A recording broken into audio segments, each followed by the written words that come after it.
Mm, mm, mm. We are All live, right. man. We're here. It's happening. It's real. It's launched. It's live. It's recording. Whew, for posterity and the future. Allie. Yes, Allie. Chris and Allie. Woo! Coming in hot. Hold on. I'm going to jump in the chat too. Let's go. Chris, what's up? Anyone who's joining, please introduce yourselves in the chat. Who you are, where you're joining us from, the brand you work for. If you want to, you can share your LinkedIn profile. We like to connect people. But whilst we wait a minute or so for people to join, we're going to talk about something that is topical. What are we going to talk about, Mike? The TikTok Creator Fund, everybody. TikTok Creator Fund. We're going to talk about it. It's $1 billion fund, and it is going to be closing. It's going to be closing. Maybe you saw the news. Maybe you didn't. If you haven't, check out what Jazz has got going on. Boom, boom. We're not talking about Twitter. We're talking about not X. We're talking about the Creator Fund.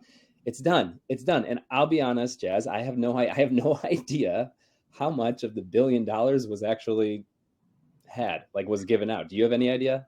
I'm not sure. The only thing I can contribute to this is that of the fund, I was only able to make a mere 120 Great British pounds. That is what I do know. 120 British. Hold on, let's do pounds. I'm gonna do it to USD. It's about $100, maybe just a little bit less. 120 pounds equals 149 United States dollars. Oh, yes, sorry, it's the other way. There you go. Well, you made 120 pounds more than I did. This is what I thought was funny, Jazz. I was like, the Creator Fund, it's $1 billion. Not sure how much. I'm not sure how much was actually given out. Which means you might be able to just say, I had my own Creator Fund that was $1 billion, and we're shutting it down. You'll never know.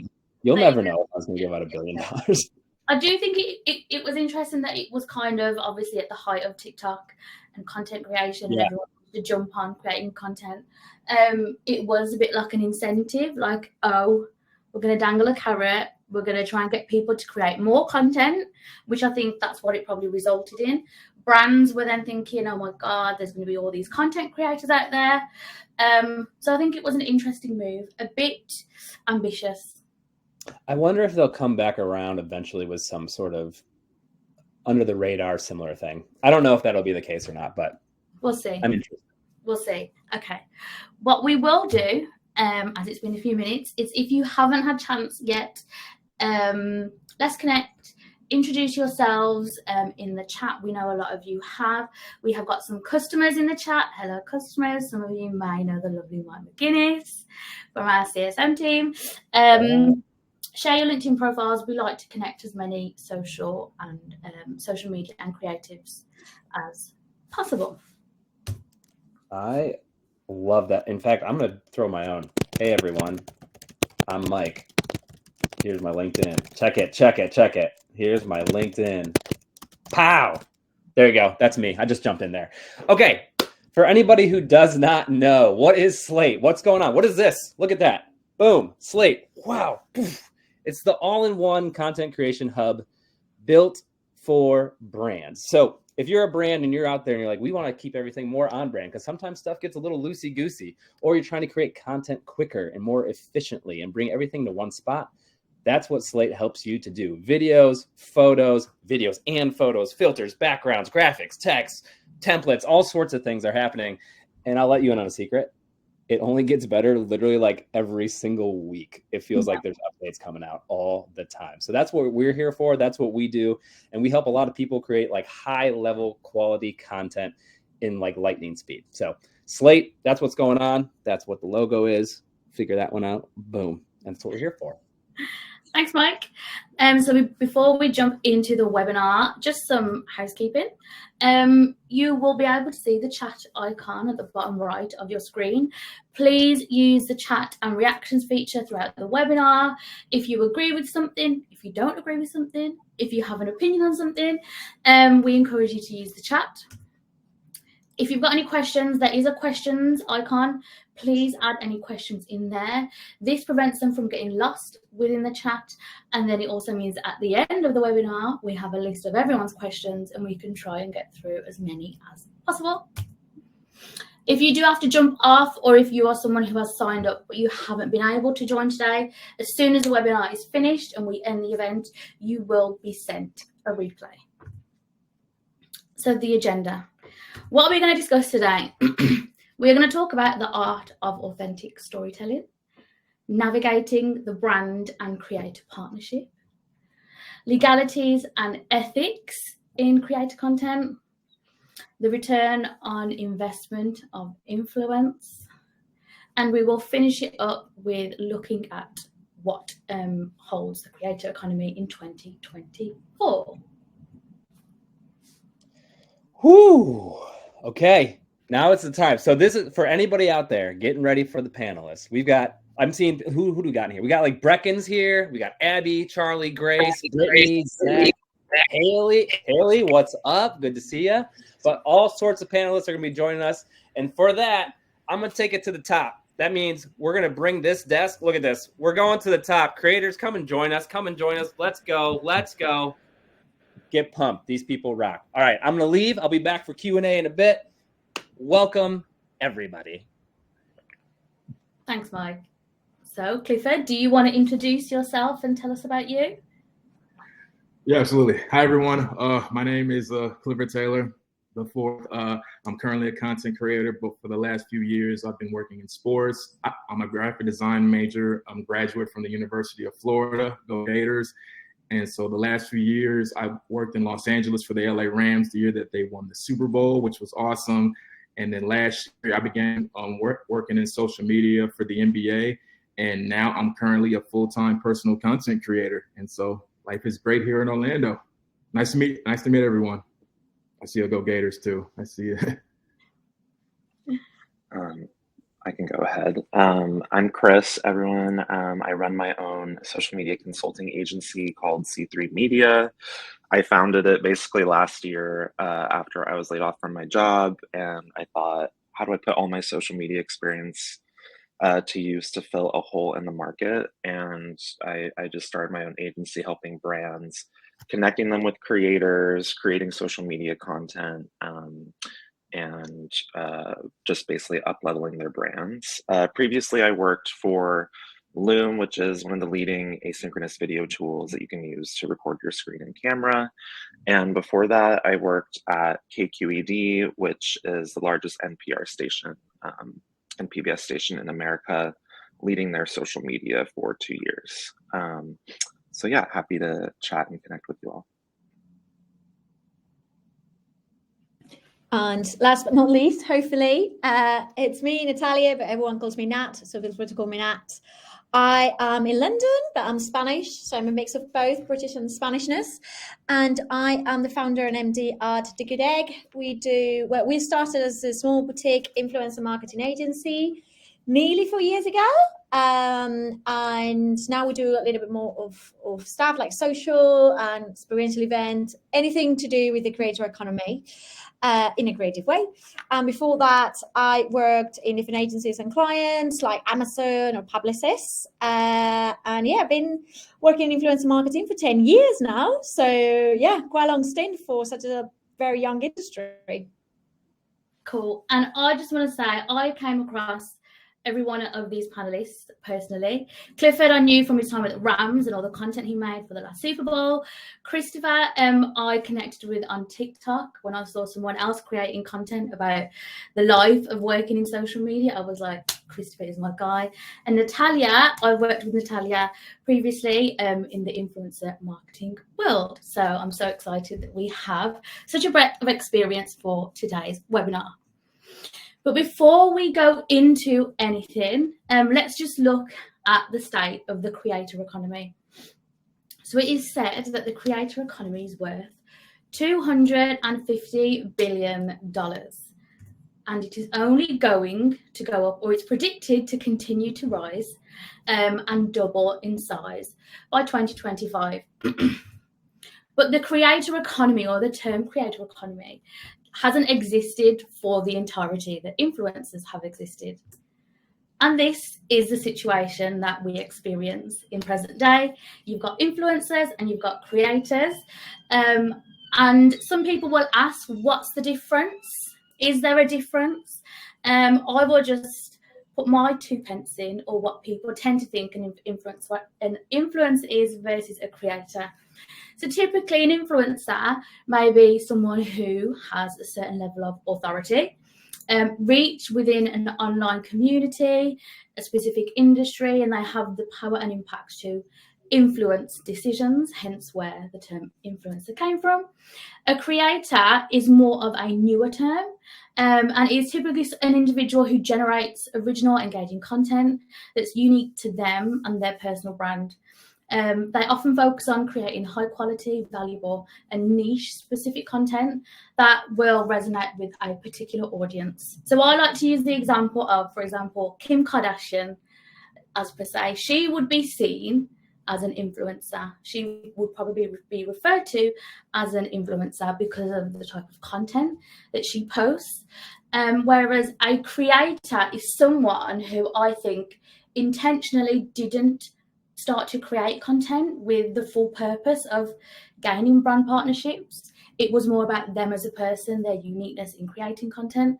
So I think that's where there is a slight difference. But as we know, since brands have started to value creators a lot more and have started to understand the leverage that they have, that there has been a bit of a merge and an evolvement between influencers and creators. I just want to quickly ask Natalia, from your time over the past 10 or so years, have you seen like a significant difference or an evolvement between influencers and creators? So I remember we were chatting about this just before, and I personally use both terms kind of instinctively, but it is true that if we get into the nitty-gritty, there are substantial differences, specifically when we talk about celebrity influencers, as you said, like Kim Kardashian, big, Love Island, or real reality TV stars. Those are not creators per se, obviously, whereas some creators may be influencers, but they may be creators first. So I guess that some creators may become influencers, some influencers may become creators, but not all of them are both things. I know it's a bit confusing, but yeah, for the purpose of this chat, I think I would use both terms equally. But if anyone has any questions, just let us know. And difference in terms of work, I would say that before there were many more influencers because maybe content as such was not as relevant. There was no video. Barely, there were not even stories when I started. So it was more about like your personality, being a blogger, and those were more influencers. So it didn't really matter if you knew how to edit video, photos, or be good in like talking to camera, because formats were not there. Whereas now I think the gap is much bigger, because you actually need to be a good creator to make it to being an influencer these days, because you need to be good on camera, not just for photos, but for videos. You need to put yourself out there. You should be talking to camera. You should be able to transmit. And not everyone that was an influencer before is good for that. So I think everyone needs to be a bit more educated. And obviously for brands, and in my case, as an agency representing brands, I would choose creators over influencers if I could, because obviously they know their trade and they would know what we're looking for. Whereas some influencers, they just live off their own persona and they may not know how to produce content from scratch. But that is my 2 pence. Yeah, no, I agree. When it was COVID, I started to create content and I grew a platform, and I had people around me that would joke and say, "Oh, are you an influencer now?" And I wasn't comfortable with the word influencer for my content. And I think that's probably the same case for yourself, Chris and Clifford, that you pride yourselves on being creators, that you create your own content, you idea everything. There's a strategy to stuff. You think about a story. It's not just a case of jumping on camera and expecting, obviously, content to perform great. Cool. So the first topic we're going to go into is navigating the partnership.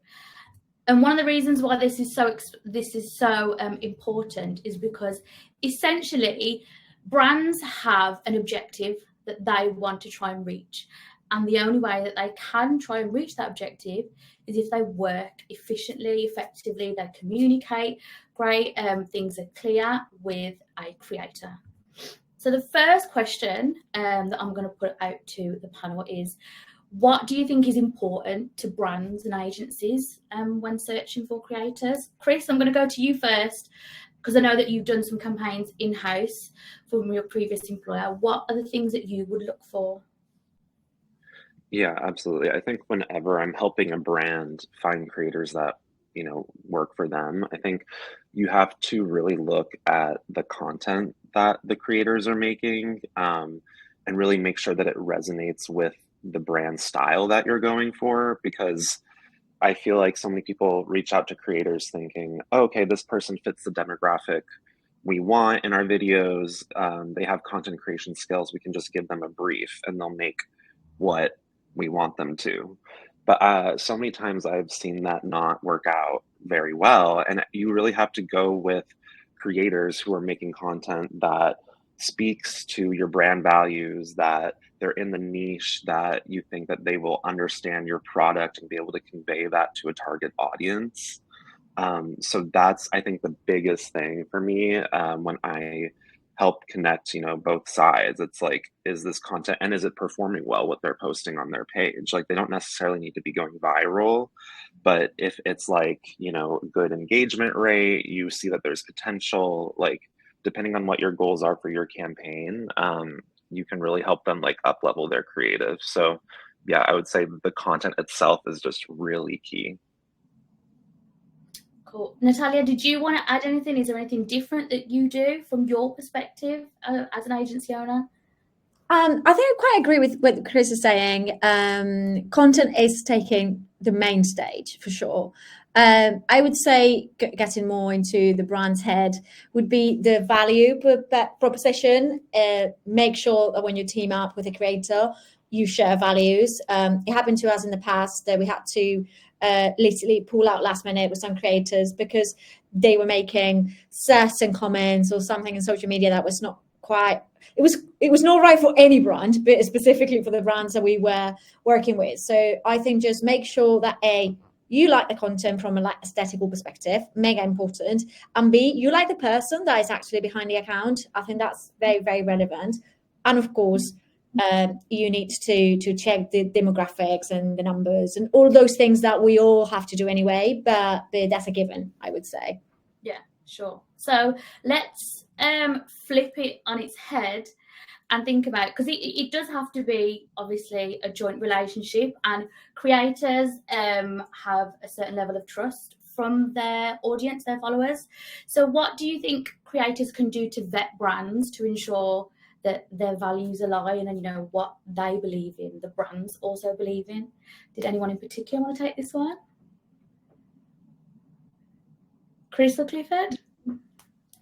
I got you. So from my perspective, I would say authenticity nowadays is key, because you can have a whole bunch of videos go viral, but if it doesn't come with like a certain organic purpose, brands aren't going to align with you. Like, I have a few friends that have over 10 million followers, but they have like 0 brand deals.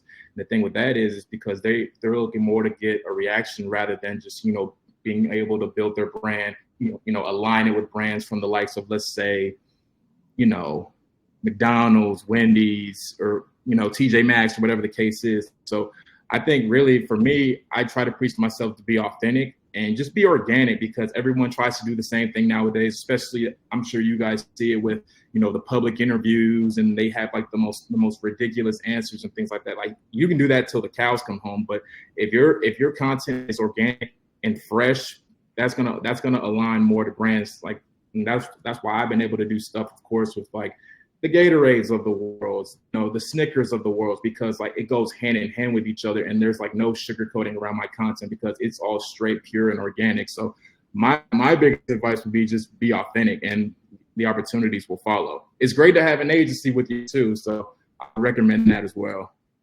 Yeah, definitely. And I think when I was going through your content, Clifford, I said to you, when I could see all the brand partnerships that you've done, they make such sense. Like in terms of the content that you create, the audience that you have, it shows that the values that you have and like the audience you've built clearly align with the partnerships that you're getting. So yeah, I do think if you're a creator that has really harnessed that, you will have the right brands that come to you.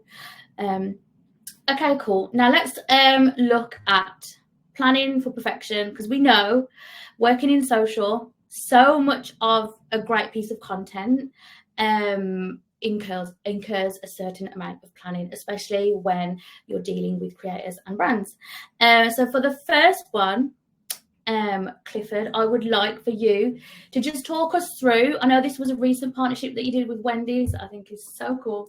If you just want to talk us through this in terms of like start to end, what that was like. Yeah, so this was a really, really awesome opportunity that I got to do with Wendy's to celebrate college football season. As most know, I love college football. Like that is hand in hand. And so yeah, someone said hungry seeing this, but yeah, so with this, they pretty much gave me the free will to come up with my own idea and have it go hand in hand with Wendy's loaded nacho cheeseburger, because it was a brand new cheeseburger.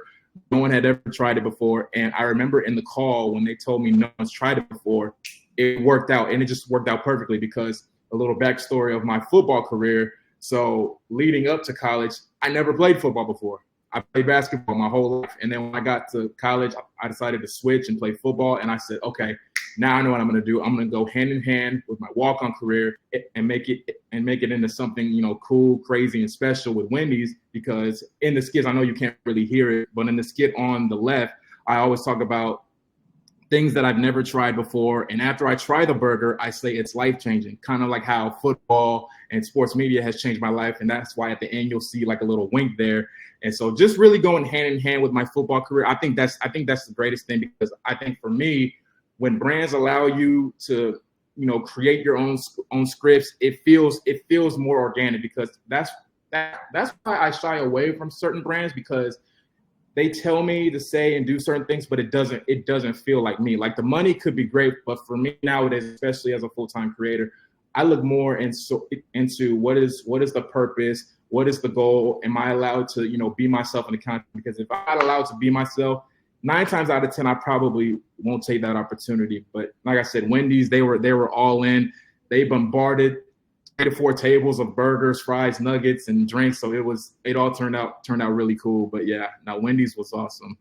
Yeah, I think you can tell just by looking at this content that it was creator led, in terms of there was a brief, there was something that they wanted to try and achieve, but you had a lot of creative freedom because you weren't trying, like you can just tell that you're genuine, you are your authentic self in these videos. So I think it's just a result of a successful brand and creator partnership. Cool. We are then going to go to the other side. So we're going to look at it from a brand perspective. Christopher, from your time at Loom, do you want to talk us through the partnerships that you have? Yeah, absolutely. I think this partnership in particular was a really, really cool one to work on, because I found this creator, her name's Maisie Lay, and I just like fell in love with her content because it's so inspirational, so cozy, and she involves technology in her day-to-day life, working from home as a designer. And so, you know, Loom, we had this huge boom after COVID and the whole work from home revolution. People were using our product to reach a lot of people.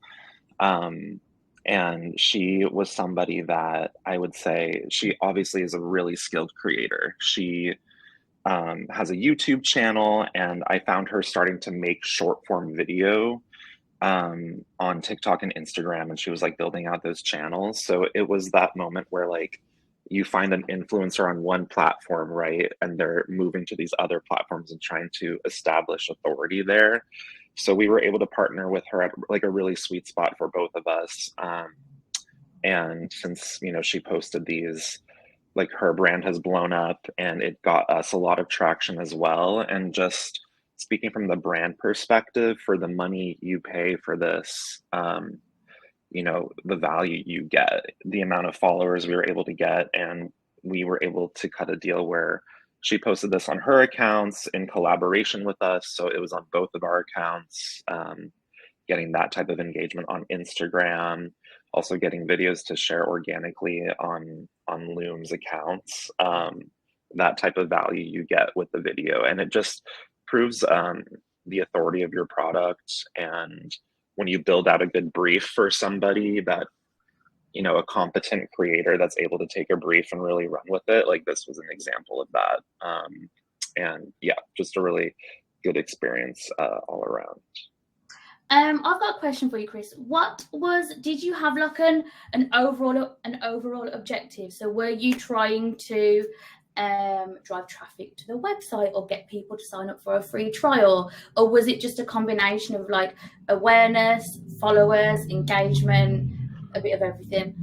It was very much an awareness play, because, and I really recommend brands do this when they're building out their accounts early, because we wanted to get more traction on our Instagram and our TikTok, which were new channels for the company, and just really reach more people with the brand. We also, like, as a secondary goal, did give her like a specific like UTM or like to like get people to sign up. And then also this led to more partnerships on YouTube as well, which like we haven't even touched on, but like, yeah, we worked with her on that campaign, which was a little bit more specific to like driving that type of growth.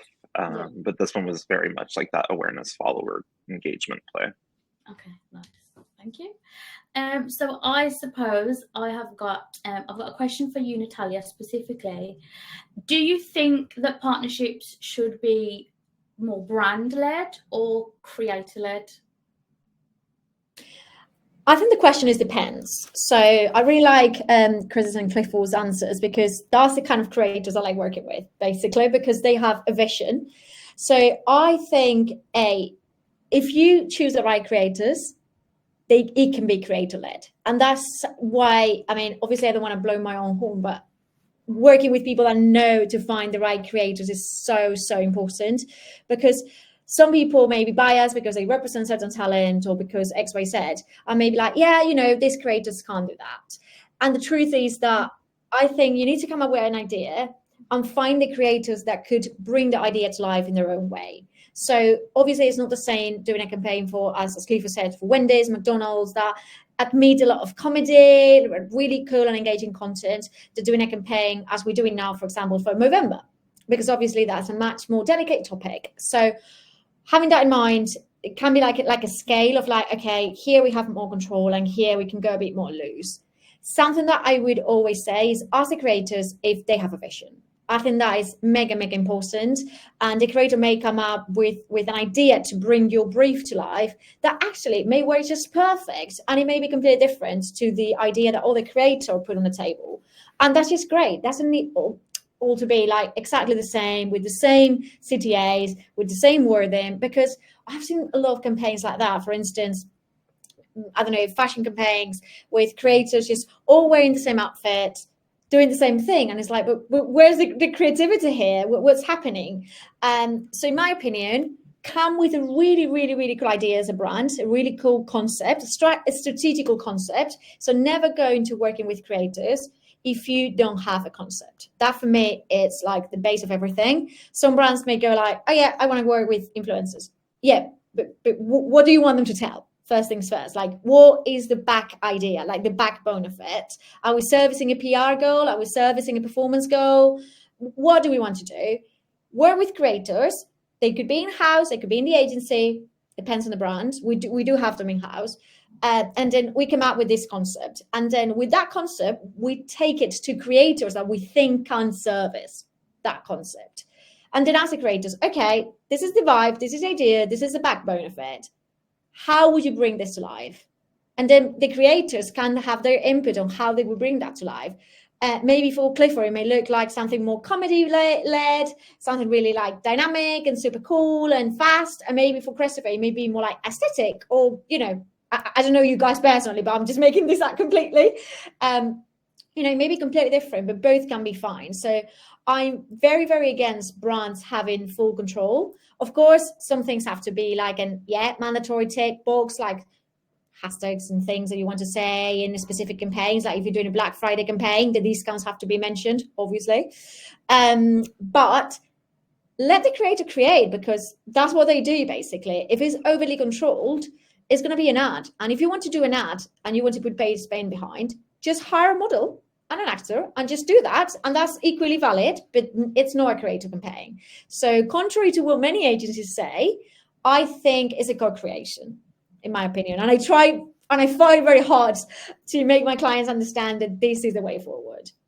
Yeah, I think, and that kind of leads me on to the next question, because I think as an agency owner, you have to manage expectations of clients. Yeah. You know, brands will say, we want this to happen, and can you make it happen? And then as an agency owner, you have to be like, okay, well, what do you want to achieve? What's the objective? Because that will lead a lot of the campaign or the research that I need to do and the creators that we need to go out to, the briefs that we write. So how do you think that you would balance like brand messaging with storytelling? I think I tapped a little bit onto this before, but I think it's very, very important to have the clear goal or goals. Okay, so are we doing this campaign because it's a seasonal activation? Like, as I said, Black Friday, that probably all of us are involved in that absolute mayhem at the moment. So, okay, if it's a Black Friday campaign, obviously we want deals, we want sales. Or if you don't do a product, you may want registrations, convert, whatever is your goal. So have that very, very clear at the very beginning. Then come up with, okay, how we would like this to be told? What are the non-negotiables? What are the things that wants to be mentioned? Yes or yes. And with that, you bring to life a brief that is super curated, that gives the creator a lot of information. And with that, as I said, you as a creator, okay, knowing this and knowing that this has to be in the content, what do you think is best? Maybe you're so clear that you want TikTok videos, and that's fine, because obviously we need to narrow it down to what we actually want to get. But let's say that you say, okay, I want this campaign to live on TikTok. As a creator, what do you think works best? Works as like a funny comedy video? It works best as more like you not showing the face because that's how you normally do content.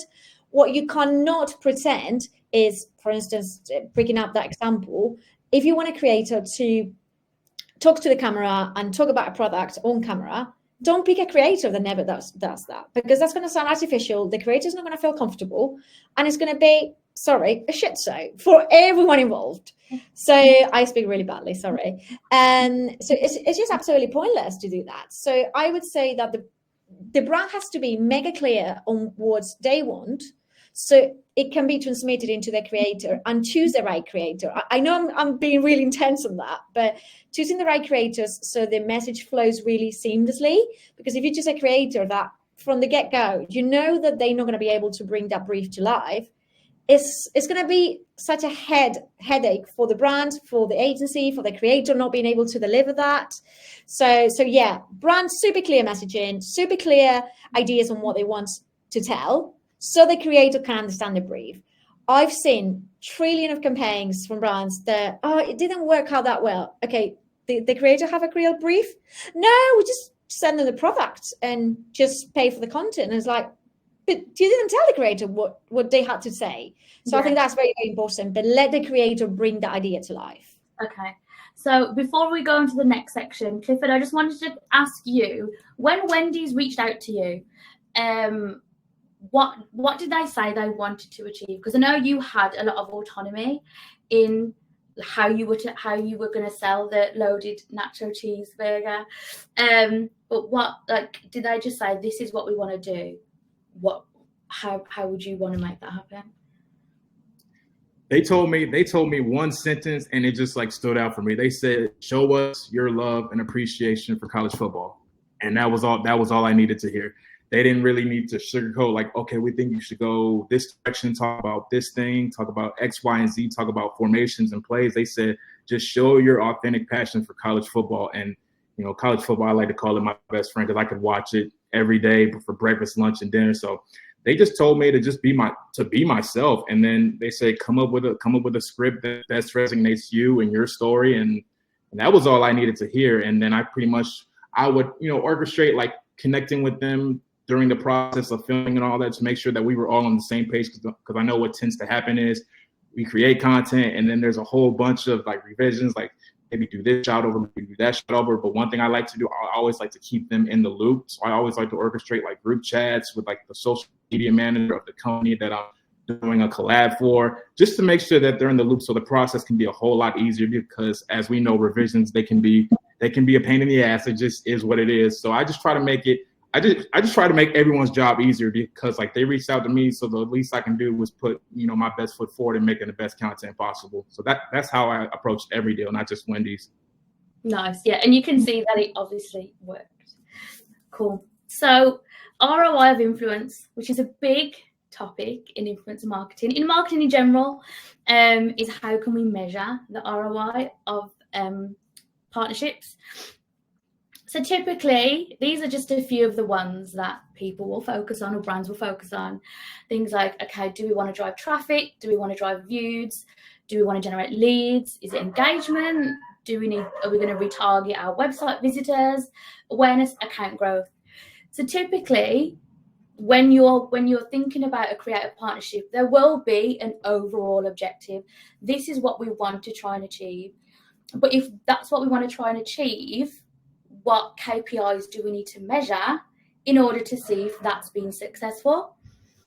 So the first question is, how do brands decide what KPIs they need to measure? So Chris, I'm going to go over to you, either referencing your time at Loom or previous companies, or as now a freelance agency owner.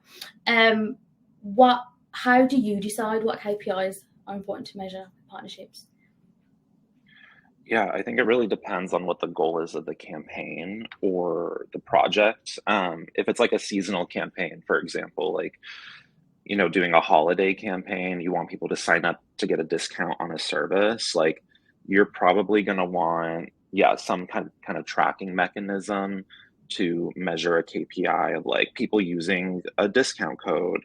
Because oftentimes, with influencer partnerships, you give people like an affiliate code or an affiliate link or whatever it may be. And so you kind of make sure that you're tracking, seeing, okay, is this campaign we launched with X budget, this amount of influencers, how many people are being driven to this like landing page or signing up or purchasing a product. So that's something that you can measure if that's your bottom line. That's more of like a consumer good type of strategy there. But otherwise, if you are looking to, increase your metrics on your accounts, it really depends like what you're using the creative for. But I've often done this to grow accounts for startups. Like it's a great way to get followers. It's a great way to boost your impressions and reach and your engagement. Like you can really measure the KPIs in terms of like, before you launch the campaign, what was your social metrics looking like? And then after the campaign, like what do those look like now? And I can tell you that they're going to be extremely different and in a much better place. So it's a really good way for brands to kind of boost the way that they show up on social and grow their brand. I think that's an important KPI that you can get down to like literally the data behind your engagement as well. Because I do not only the connecting them with creators piece, but also that social media management piece that you can kind of get into the data and see like, how did this partnership really affect your metrics? Yeah, definitely. And I think that kind of links to this question, which is how do you quantify, like how can you say this has been a great campaign, this has been a great partnership? Because I know from my experience, I can see the value in it as someone who works in social every single day and manages those partnerships, or has seen the success and how it's impacted social. But as a business, businesses will always want to see, well, how much revenue has this technically generated? And the revenue may be reach, it may be followers, it may be traffic. So how, and Natalia, I'll go to you, how do you quantify this with certain clients that you have that you create campaigns for? I really agree with what Christopher said. Like, it's no one size fits all, definitely. There's no way to quantify success as if it was like a yes or a no. I tend to stay away from that narrative of like, okay, yeah, success equals direct sales. Yeah. I think we way past that, if we were ever there. So for me, it's very, very different, because for a client, they may have great sales, and that's not like an absolute point of concern, even though the ultimate goal is selling. Let's not forget that. But like, their issue may be with brand recognition. For instance, I'm using here a real example. So we have this client that's called Jisk.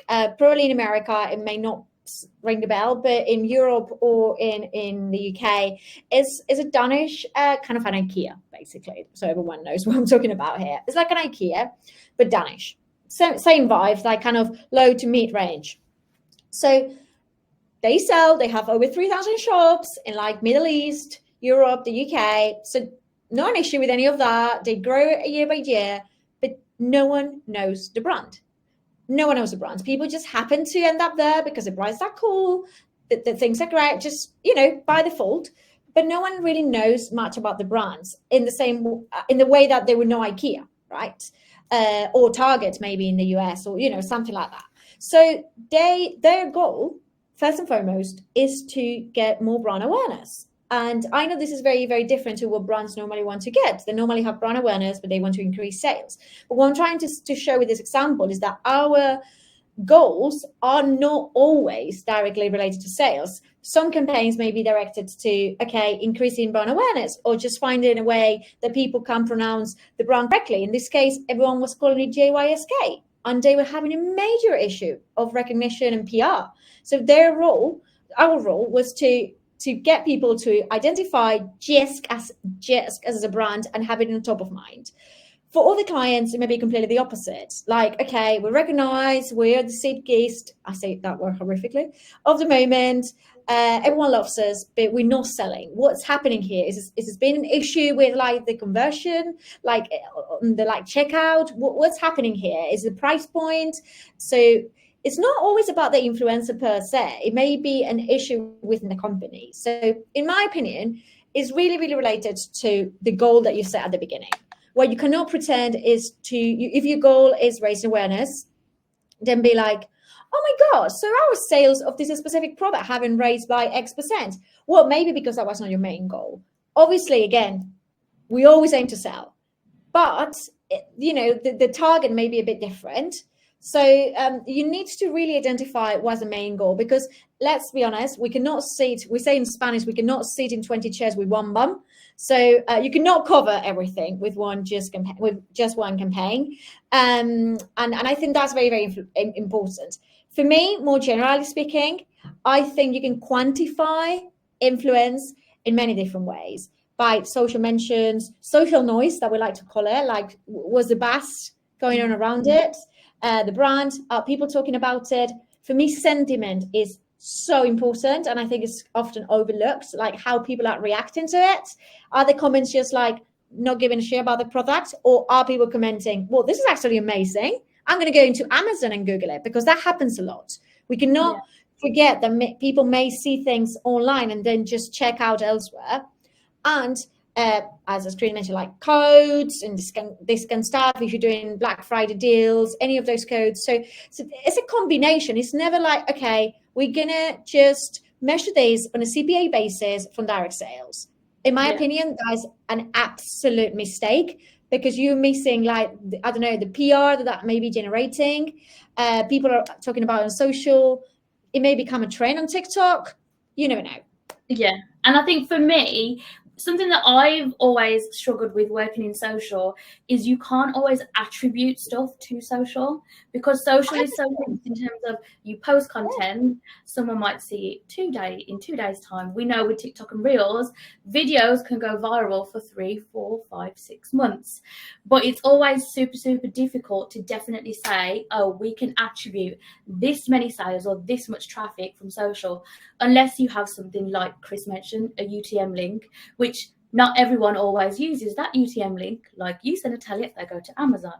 Or they'll see another video and 2-3 days later they then go direct to the website. So it is difficult, but that is one of the struggles we experience working in. And stay away from agencies that promise that everything is super trackable and they're going to give you like the success based on absolutely everything is trackable. We do our best, but there is an element of, you know, surprise and kind of something subject, not really like all quantifiable. Is that a word?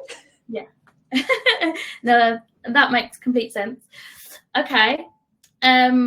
This is the last topic before we jump into your predictions for 2024.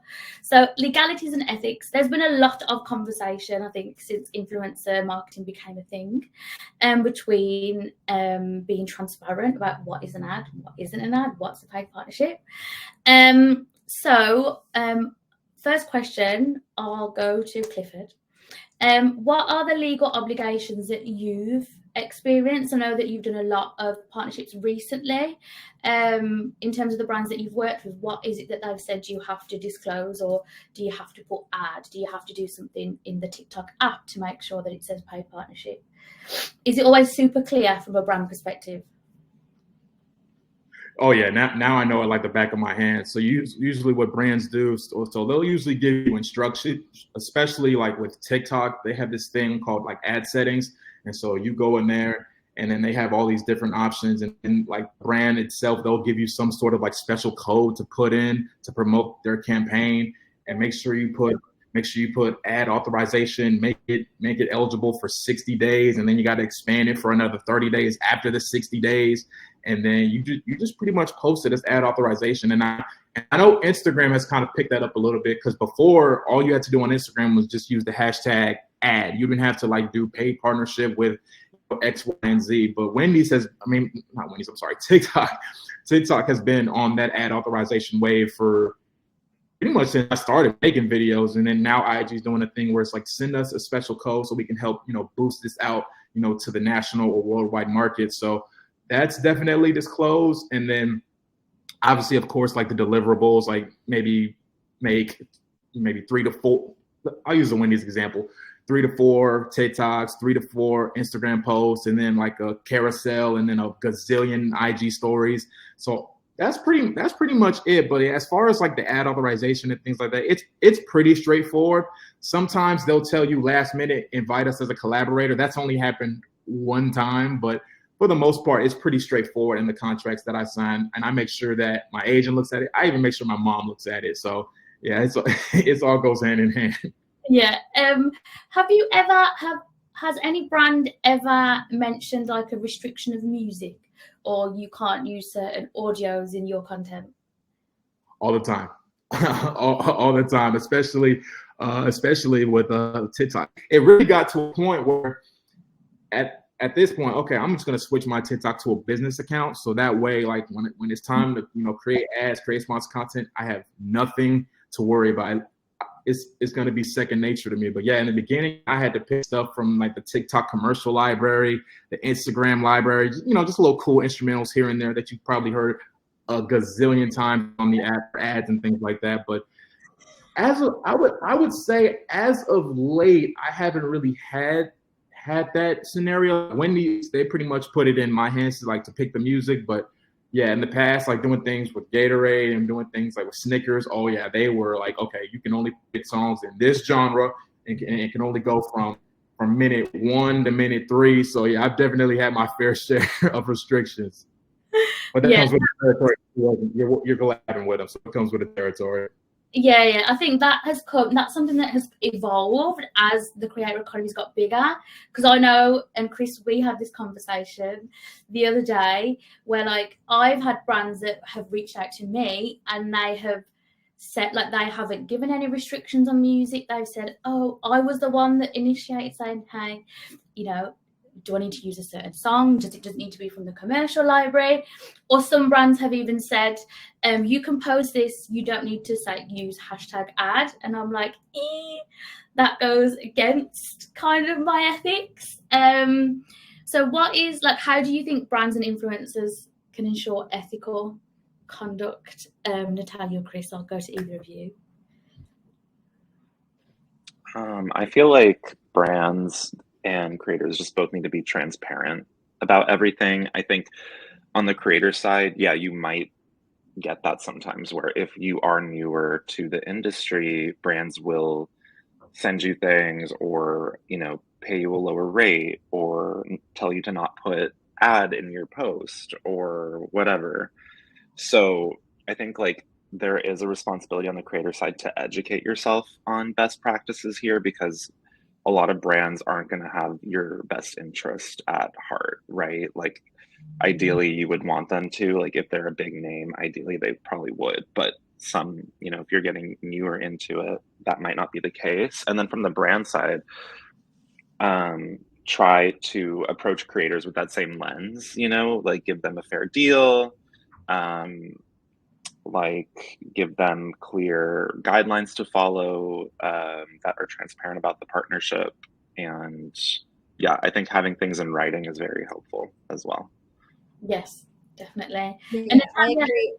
I think that sorry, were you saying anything? no, I was gonna go to you with the same question. Go ahead. So I think for me, I love metaphors. So I'll use a metaphor here.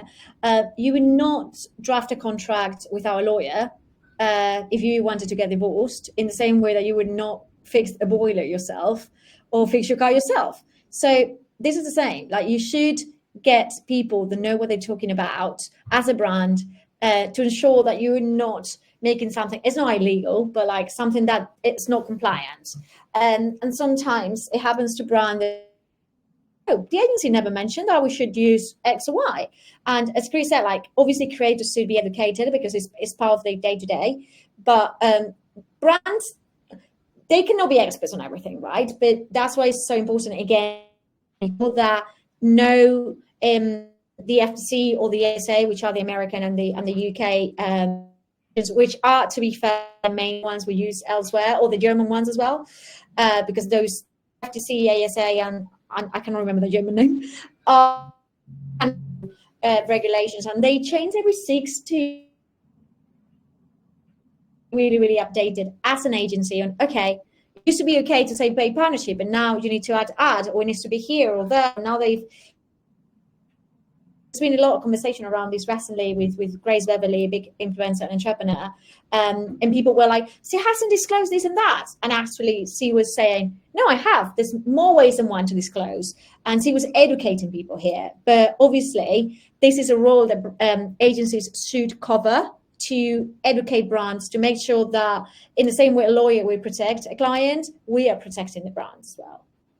Yeah, definitely. And I think like with anything, we're still learning how to navigate brand and creator partnerships, as are the social media platforms are still trying to figure out how they can help us navigate those brand and creator partnerships. So I just think it's something that is really interesting and brings us on to what the future potentially holds. So I'll ask each of you, what do you think, considering how much it's changed in the past 3 years, what do you think brand and creator partnerships are going to look like moving forward? Chris, I'll go to you first. Oh. I think that they are going to get more and more authentic. Like, I think they're going to be more common as well. Like, I think that this is the future of commercials. Like, I think this is the way advertising is going to go. Like, we are moving out of the cable era, right? Like, who do you know that has cable, like besides your parents or like someone that has their parents login? So it's just like, at this point, people are consuming content online. People are making their purchases online from their phones increasingly. So I think as it gets easier to purchase better products from your mobile device, like, this is just the way things are going to go. And short form video continues to be the most engaging piece of content on the internet right now. Video in general is also just the most engaging content in general. Like, YouTube is having a renaissance. So I just think that we're going to see more and more video be more common, and that more people will become creators because it's just getting easier to be a creator. So I think partnerships are going to be more frequent and more brands are going to get in the game across industries. So you're going to see the way this looks and who's playing a role, I think, kind of expand. Nice. Clifford? Not only do I agree with Chris, but I hope he's right as far as like the authentic side goes, because God knows we've seen so many ads of our friends, you know, doing branded content, and you just look at it and you're like, this isn't you. What did they make you just do? So yeah, picking up on what he said, yeah, I think it's definitely going to lean more towards like the short form, as he said. YouTube now, they're like really picking up steam, especially like with, you know, YouTube Shorts and then their monetization programs. And it was breaking news to me before this call that, yeah, like TikTok's monetization or creator fund is ending. That was news to me. So might not see it as much on TikTok. I feel like we will definitely see it a whole lot more, especially like on YouTube and definitely Instagram, because they've been upping their game with IG Reels and things like that. And I think it'll be kind of to what Nat was saying earlier. I think it'll sort of go more hand in hand with like being creator led, because I think sometimes people realize like if you let the creator have the free will to do, you know, their creative ideas with the brand, it'll suit better for their audience. But if you do something that's like really out of your comfort zone, out of your character, all your followers and supporters are going to be like, what is this? They might not even navigate to whatever brand you're working for. But if they don't see a difference between what you do from a personal content standpoint and what you do in sponsored content, that's going to lure them in. And I know that because like I did some things with this business called Betway. And so at first they pretty much had me, you know, talking about my superstitions and things like that. I don't usually like narrate in my videos. I usually just act it out. Well, we tried that and I acted it out in a skit about like 2 or 3 weeks later. They said it was one of their most engaged sponsored videos ever. So I'm like, if you allow the creator to be themselves, it's a win-win for both sides. So I definitely hope it's more creator-led next year. I'd say about 60-40. Yeah, 60-40. I agree. Natalia? Absolutely agree with what they've said. I will also add to this that we will continue seeing a shift in formats. I think product placement is, yeah, I mean, it would always exist, right? It would always be there. But I think we are leaning towards podcasts, branded content, creator-owned brands, experiential events, creator doing, I don't know, live streaming stuff, creators launching their own shows in theaters, for instance, Diary of a CEO or things like that. That now is like you can watch it on planes, you know, things like that that are within the creator economy, but are not the traditional way of working with creators or influencers. So I think it's not like probably what I think is going to happen, is what it's happening and it's going to continue happening. Yeah. No, I agree with all of that. I think we've seen it, Clifford, I know we spoke the other day where creators are being used more now, and Natalia, you just touched on it in other creative areas. You know, creators are turning into actors, they're having their own shows, they're evolving their talents and audiences in other ways and onto different platforms.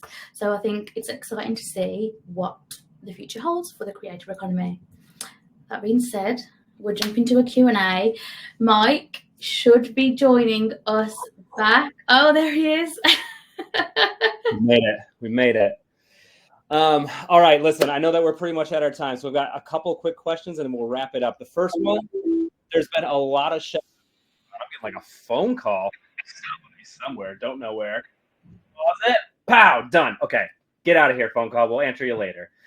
This is the first question. The first question is actually, Clifford, it's very specific. It's about the space game at UCF. They see Carter Stanton's like they're crushing it. But as an OSU fan and an OSU alum, not too fun for Carter. Sorry, Carter. But wanted to know, what was the experience? How was the game? How is it? I did not expect that either. I did not expect that. I thought Oklahoma State was going to handle business because I think they just beat Oklahoma the weekend before.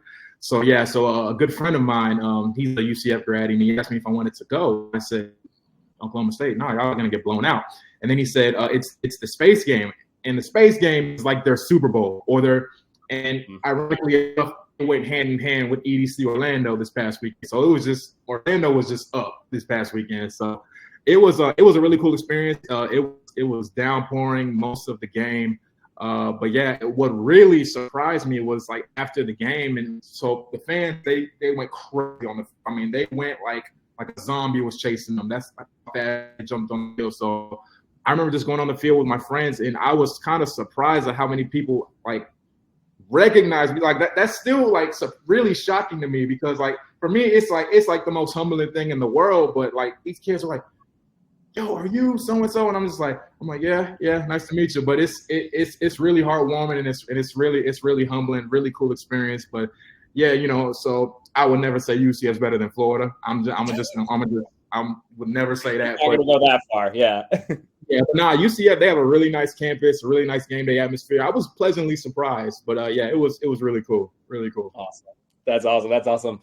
Last question, and it's just basically like a recap or like anything that we haven't asked you, and any final thoughts on the creator economy. There's been a bunch of golden nuggets in there. I'm still trying to figure out how you can fit one button to 20 seats. You can't. Nat, you can't, right? One button, 20 seats, you can't do it. I got it. Okay, gotcha. But yeah, as far as the final thoughts, anything else to give us as we wrap up the creator economy here? Let's see, who do we want to go to first? Let's go to Crow Jazz. I'm just quickly going to jump in for 1 second, because I know it's a topic, and Mike, you did ask this. In terms of negotiating with brands, how do you think that process can evolve? Because there's conversations on understanding the true value of creators, or understanding how much hard work goes into the content that they create. Do you think that in 2024 brands will really start to appreciate and acknowledge and pay creators fairly? Anyone? Natalia? I can jump, but obviously from an agency side, I think that's why it's so important that if you want to do influencer marketing, you want to do it well. There's still quite a lot of clients that pretend to not do influencer marketing ethically from different points. It could be from not paying creators fairly to not letting them create properly and with freedom, as Clifford mentioned before. Also not wanting them to disclose the partnerships. A lot of dodgy things. So I would say that the most important thing would be to, if you want to do influencer marketing, be really clear that you need to do it well. And doing it well means investing both time, resources, and money. And I highlight money here because, the teams need to be paid, the creators need to be paid fairly, and you cannot pretend that the creators are just going to work for you for free. Because back in the day, when it was just images and that was it, and you could just take a photo and that was it. There was not so much production into it.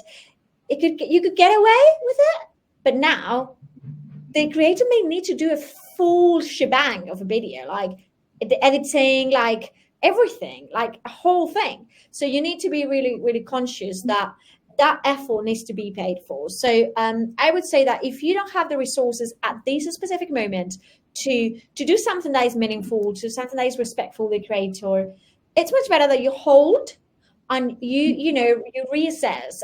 We've said no to clients before, not because we didn't want to do a campaign for them, but because we didn't feel they were ready to commit to a campaign with creators. And I think being honest is a value that we don't see that much in the creator economy, in the agency or brand side. And I think it's an exercise that brands and agencies have to do with the creators and be like, yeah, I'm paying for these, but don't pretend it's because you pay, and normally peanuts, the creator is going to do absolutely anything.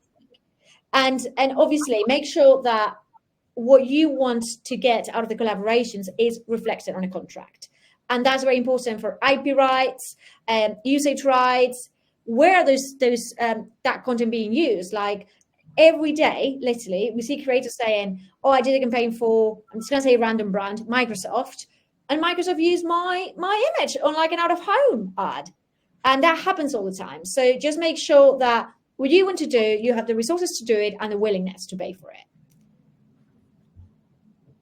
Sorry, I sound very like Monopoly, like money, but it's true. No, it's true. It's true because there are instances, and Clifford and Chris, you've probably experienced this, where brands will say, "Oh yeah, can we use this in an ad?" And we're like, "Hold up, you can, but how long are you going to use it for? It's going to cost you more money in terms of the the partnership, because if they're going to be using your content in an ad for 3 months, they've got 3 months usage, they can't use any more than that, 6 months. So yeah, it is about being transparent and creators understanding and acknowledging their worth and value. I mean, one time I had a brand actually just like running an ad of me that we didn't negotiate, and I just saw it, and then I just sent an invoice over. But I mean, it worked out. I mean, it's just like you have to catch it, you know, like, and you don't always catch it. So we put it in contracts for brands, literally highlighted when we send them the contracts to approve, because we're transparent on our fees, so the brand always knows how much we pay in to talent. So it's all crystal clear, and we always go like, make sure that you're happy with this usage rights, like highlighted, like this is what you want to do, because once it is signed, we cannot use it for anything else unless we put more money to it. I remember this one brand posted like a draft of something that I had made. Like I was sitting here high and low waiting for, you know, revision, but it was already live, and I was like, would have been nice to let me know, because like, it was cool, but I was expecting some sort of like feedback. You know, in the world of graphic design, you're used to it. You're used to good feedback. You're used to absolutely brutal and mentally draining feedback. So I was just ready for it. Then I saw it live on Facebook, and I said, they just rock with it. So okay. It's crazy. Okay, cool. Well, thank you so much. We are slightly over, but we are so glad that our panelists got to share all their experience, insight, knowledge on helping us unlock and understand the code to the creator economy for next year. There will be a replay, so as soon as we finish today, everyone will be emailed a link to watch the replay. And we hope that you all enjoy the rest of your day. Thank you, everybody. There it is, folks.